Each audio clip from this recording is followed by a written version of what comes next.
what's going on? They're off. They just teed off on the 18th, which means I get going because I got to be the first out to market. So I got to start making this before they even finish the 18th hole, because I know what's going to happen, you motherfather. What's up, new guy? I'm the Degenerate 75. I'm a high-limit DFS player who is here to help you to remember that DFS is hard as shit and to help you find an edge the littlest ways we can, because if you don't know, this shit be tough, but at least it's fun. At least it's fun, Bob. If you like the cut of my jib, I encourage you to hang around for about the next 20 minutes as we talk about Round 4 Showdown. Also, remember that I do the emergency stream, and it's over this shoulder now, every Wednesday night, 7 p.m. Lord's Time Zone, where we talk about week long, which is the ultimate kick in the nuts for all of us, as we know. High 6-6 rate, it doesn't matter, because your guys will blow up on Saturday. Fuck. We do Round 3 Showdown every Friday. You're watching Round 4 Showdown right now. It's Saturday. Maybe it's Sunday morning for you. Okay? Yeah, you procrastinator. And then tomorrow, look at that bad boy right there. The Sunday tilt is coming. Check it out. Me and Jungle JD. He has a small sweat to win $1 million tomorrow. 5 of 6, but you never know. Maybe Xander goes ham tomorrow. Me and him will be watching the final round live. You should tune in, watch it on your TV, listen to us, be in the chat, have fun, enjoy it. We'll sweat some lineups. We'll talk some shit. We'll have some fun. And that's what it's all about. All right? It's going to be like the emergency stream, except it'll be a lot more interactive. So come check it out if you're not doing anything, or you're like me and you realize that the CBS broadcast, well, let me tell you a little secret, Bob, it fucking sucks. Okay, if you hang around to the end, I will give you some thoughts on PrizePicks. I will also have 4 guys who are really good at historical Round 4 scoring, but you gotta wait till the end, you slimy bastard. All right, let's talk about how the course played today, and it played about like I thought. It played easier. It was just really good conditions out there today. As we said, that even the worst that might have been projected was not looking particularly intimidating, and so they got after it today. I mean, the course played a cool almost 3/4 of a shot under par. Lots of birdies. I hope you took the birdies on PrizePicks, like I told you. It was just a very, very gettable course today. Saw a lot of guys boat racing this course. Of course, you know, old Denny McCarthy. I tried to tell you, old Denny, 0.1. He was smashing approach. You got to play hot Denny. And so why do we need to know this? Okay, well, first of all, let's go compare. How did they do? The morning guys did have slightly better conditions than the afternoon guys. They did bake out a little bit. That's why I was really liking those guys in the 10-2 window. So if you got the majority of your holes 10-2, that was where I wanted you. So I really liked playing those guys that were going out relatively early, but at the same time, I didn't think it was enough to get me off of any guys. So let's apply that to what we're going to see tomorrow, okay? I think that's what we need to remember, is we need to remember what this looks like. But before we talk about that, let's talk about some contest selections, because let me tell you, it's pretty juicy. Good job, DraftKings, you motherfathers. DraftKings having a good day. More on that in a minute, you motherfather. All right, so here you go. Tomorrow, look, they've got the big, look, okay. I don't love it when it's 25% to first, right?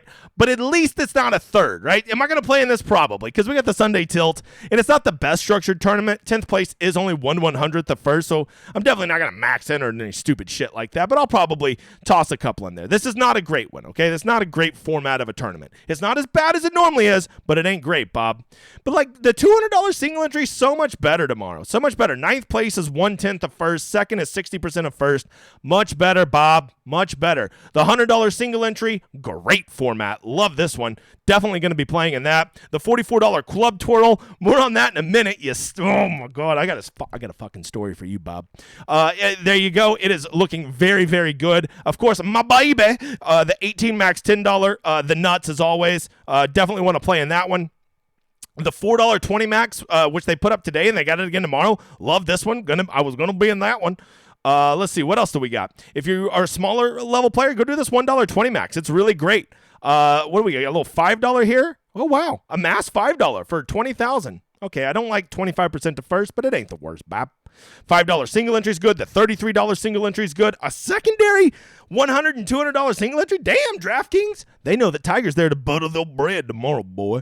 $12 single entry. Wait, is that $12 single entry? Yeah, right there. That ain't bad. I mean, a lot of good choices tomorrow. This is almost like week long. We don't normally get such a smorgasbord of just great contests. So I will be splashing around and enjoying my Sunday sweat.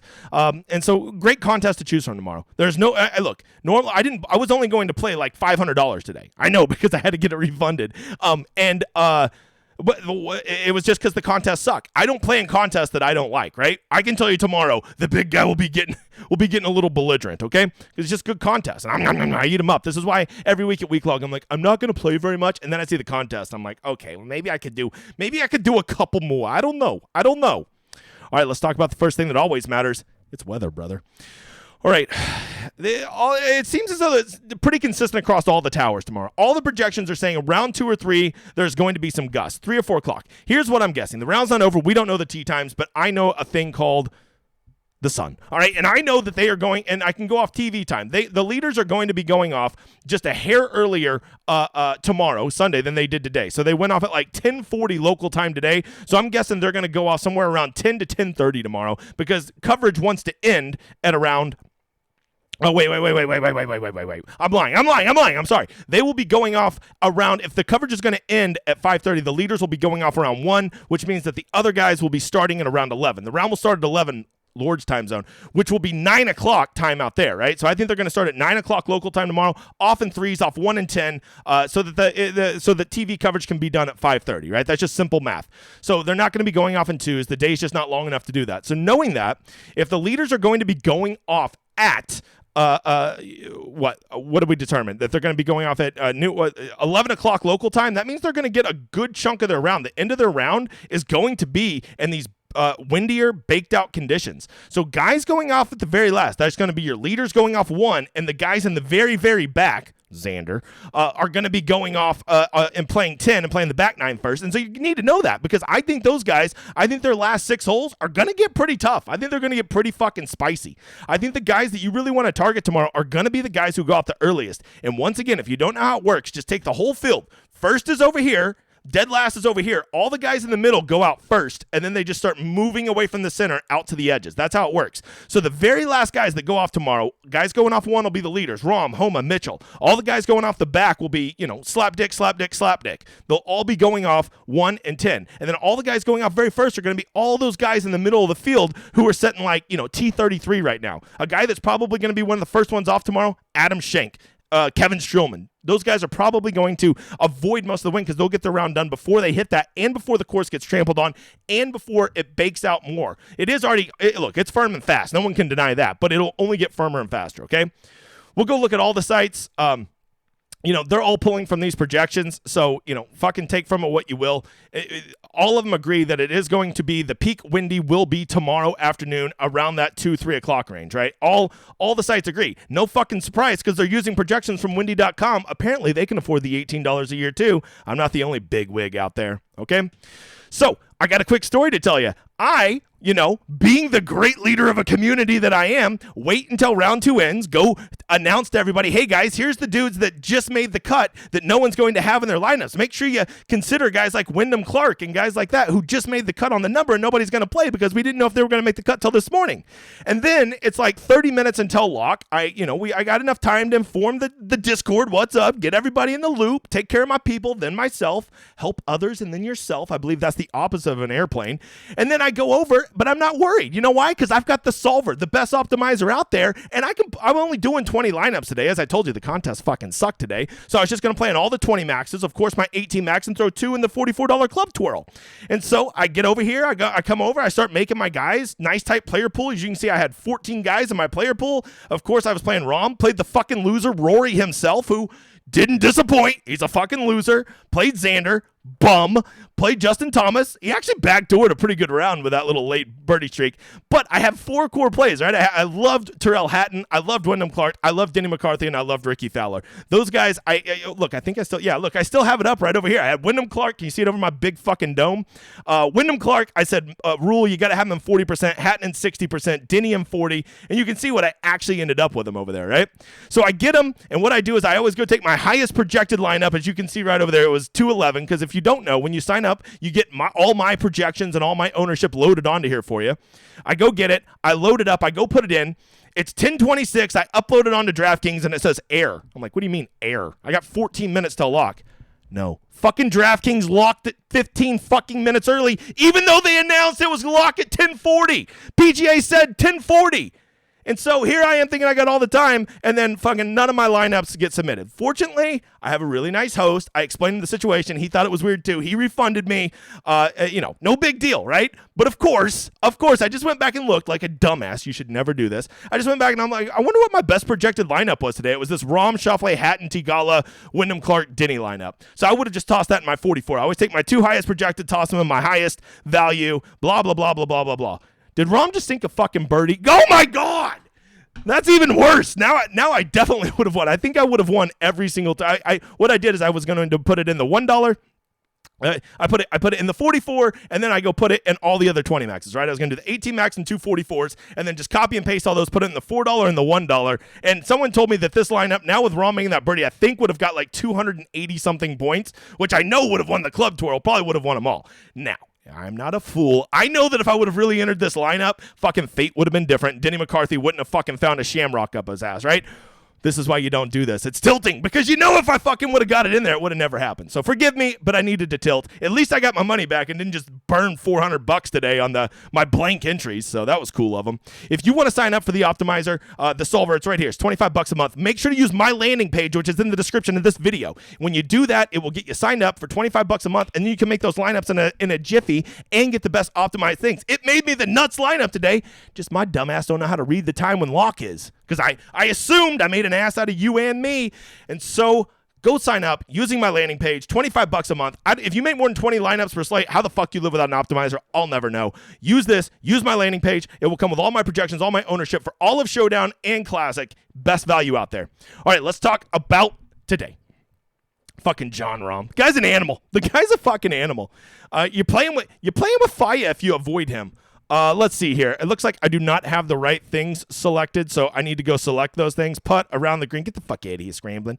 Get the fuck out of here and off the tee. What am I missing? Off the tee, approach, total. I need total too, right? And tee to green. There we go. Now it looks like we're used to. Did you guys know that you could do that? Did you know that you can go select different things over on Data Golf when you're looking at your numbers? Yeah. You're welcome, dude. All right, first thing I always look at is... well, who fucking lit it up today? Denny McCarthy. I'm telling you, I was all over Denny McCarthy. How, this is why I hate Showdown. It's just a bunch of luck suckers that just get there. Okay, here's the Rosetta Stone from last night. This is what I give to all my people. Okay, I could see that I even joked on the Showdown Hoedown last night that Denny McCarthy was just a prime candidate. Marked him as a sleeper. It was really easy to just see. He's a good round 4 scorer. He's a good value, and he was doing good with the putt. He was above average with his irons. Okay, I'm in on Denny. I'm in.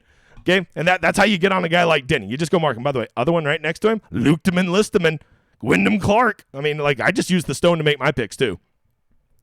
Okay, so from there, guys who tore it up today, Denny McCarthy, you should definitely go back to him tomorrow if you want to lose. I mean, look, can Denny McCarthy have 2 good rounds in a row? I mean, anybody can have 2 good rounds in a row. I'm just saying it ain't likely, Bob. John Rahm, well, I mean, he just finished. He just made a birdie, so that's even better than it shows, right? He's unbelievable. I mean, the guy's unbelievable.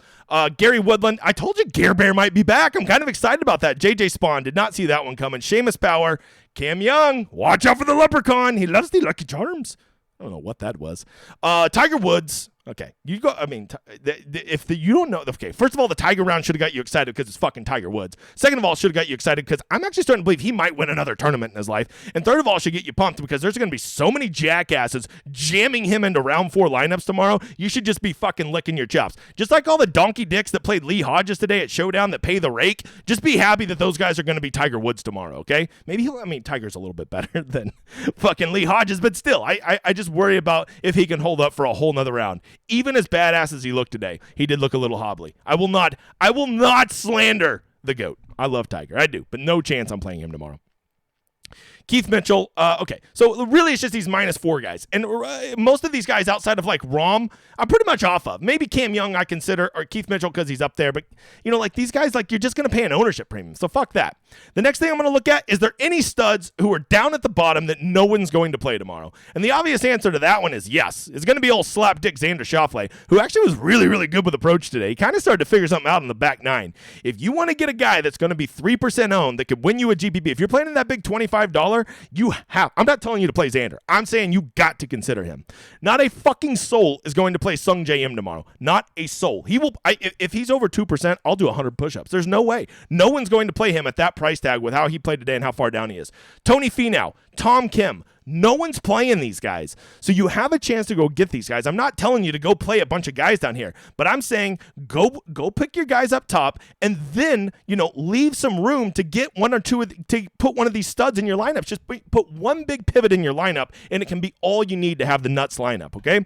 So that's the next thing I'm going to look at. The next thing I'm going to consider is guys in the top 10, right? So I'm going to consider top 6 and above everybody that is in a really good position because position points do matter in round 4 Showdown. Wait a second. You always say they don't matter. No, dumbass. I say they don't matter where they start, but they do matter where they finish. We want to keep in mind the bonus points we can get with the placement if they move up the leaderboard. So yes, they do matter, but we think of them as a destination, not as a starting point. So with that, I'm looking at all these guys in the top 6, which it appears as though there is exactly 10 of them, right? Or 9 of them, I guess. And so because of that, I'm probably going to have something like 4 or 5 of these guys in my player pool tomorrow. Not all of them. Okay, but not none of them either. And I will set rules on my lineups that every lineup must contain at least 2 of these guys. I need that win equity in my lineups that whichever 2, 3 of these guys up at the top are going to take off tomorrow, and they might go win this tournament. They might go backdoor a second place, and those bonus points, along with the good round they have, are going to be an optimal type play that you need in your lineup.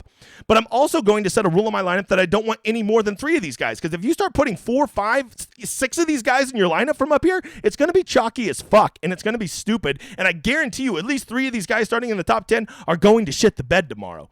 Okay, so because of that, especially at a hard-ass course, you always have to be warm to fading some of these guys at the top, because like any of these guys tomorrow have a 78 in them. Every single one of them, even Janathan Ramathan does. So, I wouldn't say it's likely, but it is possible. So, with that, I'm going to pick my battles up here. And maybe this is what all of you are going to do. Okay, well, I'll just go take Rahm, Mitchell, Homa, Cantlay, and Morikawa. Okay, you can do that. Okay, those are the best players up in the top 10. But when you do that, just know that you're giving yourself no ability to pivot anywhere else to the high limit players, right? Whereas if you would add somebody like an Adam Svensson or a Tom Hoagie or a JJ Spawn, some cheaper type guys into your pool, now if you play those guys, instead of having whoever, a Morikawa or a Rahm, now instead of always having to jam those guys into your lineup, you can go down here and grab that Finau. You can go grab that Xander Schauffele, that Tom Kim, that whoever the other slapdick I forgot from down here was. Sungjae. All right, that's what you can do. That's how you can allow your lineup to not be completely consumed, because I guarantee you Rahm will be 45% tomorrow, which in the past he would have been like 60%, but we'll just call it the Showdown Hoedown effect and say that he will probably be closer to 45 tomorrow. So with that, you got to be mindful of who you're picking up here. You need some of these guys. To completely fade everybody up here to make a lineup of nobody up here, I think is a fool's errand. But I think also to have more than 3 guys up here is also a fool's errand. Every optimal lineup I look at has at least 3 big chasers who move up from the pack today, right? Like if you, just take today. Let's say today was the final round and you didn't have a guy like a Denny McCarthy. You didn't have a guy like Seamus Power, Terrell Hatton, all the guys who had these big chaser rounds. Well, then you had no chance. You weren't winning shit without those guys, okay? You weren't going to do it just playing the guys up at the top, because you would have had Morikawa in there. How did he treat you, Bob? You would have had Lee Hodges in there. How'd that treat you, Bob? Not well. That's the answer. Shane Lowry. You know you all played Shane Lowry. Okay, so that's the point I'm trying to make. You want to have some guys at the top, but you got to find the chasers. So who are the chasers? Well, let's go try to find some, all right? First thing I like to look at, as always, is approach, because approach is the thing most correlated to good scoring rounds. And guys who tore it up on approach say, what a fucking surprise. Jon Rahm killed it. Okay, what are you going to tell me next? The sun's going to rise? Get the fuck out of here. Tell him, Polly. I don't have Polly on.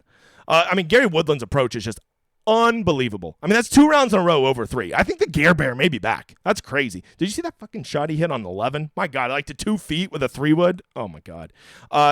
Look, he's live. I still not convinced Gare Bear's back, and I also think he's going to be 30% tomorrow because of his price tag. You know, that I don't know if I can get there, but I think he should be warm to it. I will tell you, I'm a guy who chases Luke Donald approach rounds far too much, and they do not seem to follow back to back. So you've been warned. Ricky Fowler, I was all over him today. His stats were just pointing in the right direction. He actually didn't even capitalize on how good of a round he had. He really started out slow and just finished in fuego. He could be another guy tomorrow that, like, if he continues that momentum he had on the back 9, could be great. Luke List, ball struck like a champion like he has all week, but today was the first day he didn't putt like an asshole. That's why I had him marked as a sleeper. It's pretty easy whenever I just say, hey, if he just putts like a normal human, not a great human, just a normal human, he'll tear it up. Xander's approach is tempting to go back to. Denny McCarthy. All right.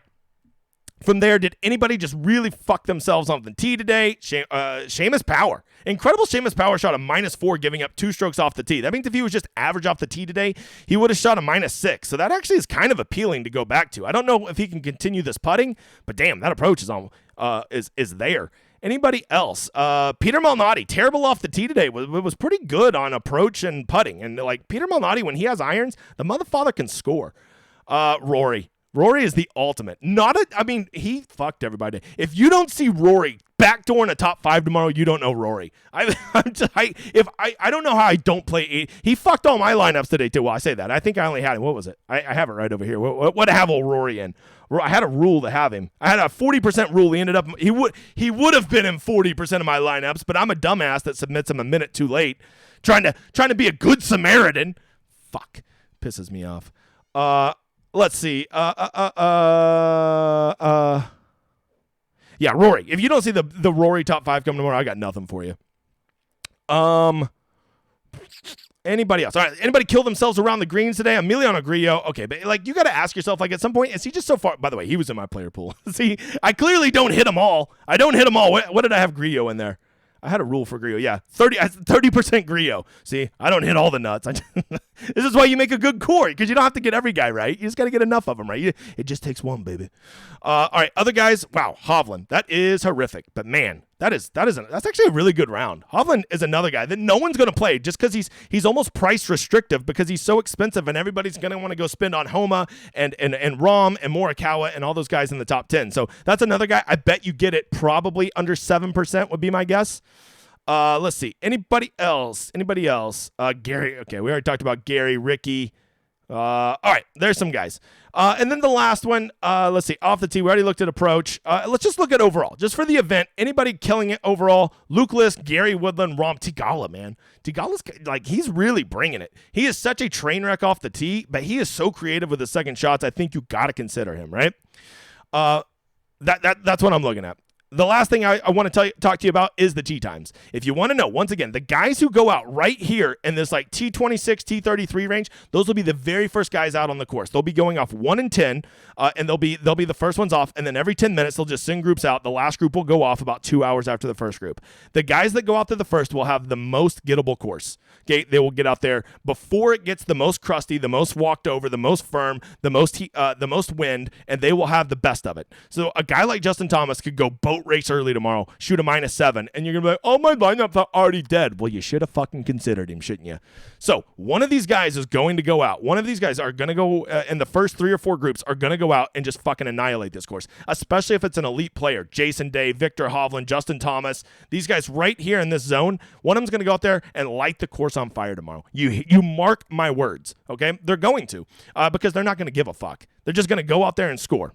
Which, on that note, I need to tell you about the best round 4 scores, price adjusted. But before we do that, let me tell you about one thing. My website, it's called dgen75.com. It is it's got to be one of the fastest growing communities out there. Just go look at the leaderboards and just tell me you don't see my fucking flag flying everywhere. It is a great community. It is remembering that you can get your money in plus EV. You can make good lineups. You can not play donkey dick chalk. You can learn the game, learn how to make your own picks, and not take other people's top 4 picks. If that shit interests you, fuck off. You're not going to get it over there. But what you are going to get is the best tool out there. It is called the Rosetta Stone. As you can see, I make it for round 3, round 4, and for week long. As you can see, this is the one from yesterday, right? It would have got you on some pretty solid plays. It doesn't tell you a single person to play, but it gives you all the data you need to make good informed decisions, right?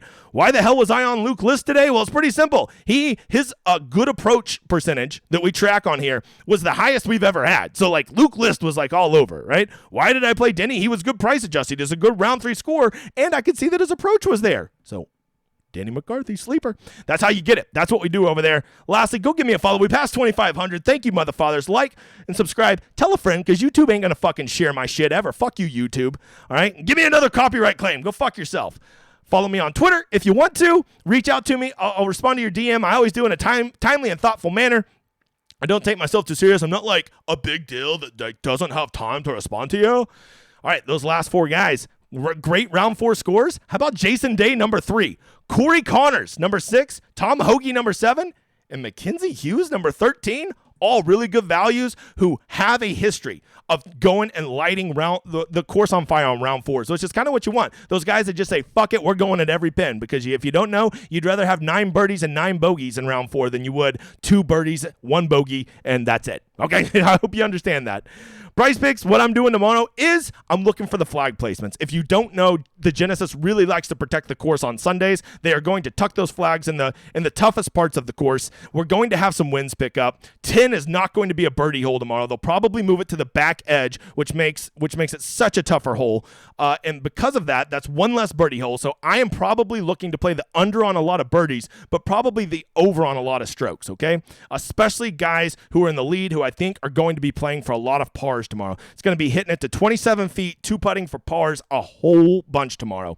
So I'm not playing aggressive. I'm playing almost the opposite of how I did today. That is my strategy on PrizePicks. I feel pretty good about it with the wind, with the crustiness, and with the tough Sunday flags. Okay, I hope that helps you. I hope you win some money. I hope to see you again tomorrow for the fucking Sunday tilt, the very first one we're doing. You better be there. Tell a friend. Come hang out with me and Jungle JD as hopefully we win a bunch of money. I hope to see you there, but I hope in the meantime you enjoy this new outro again.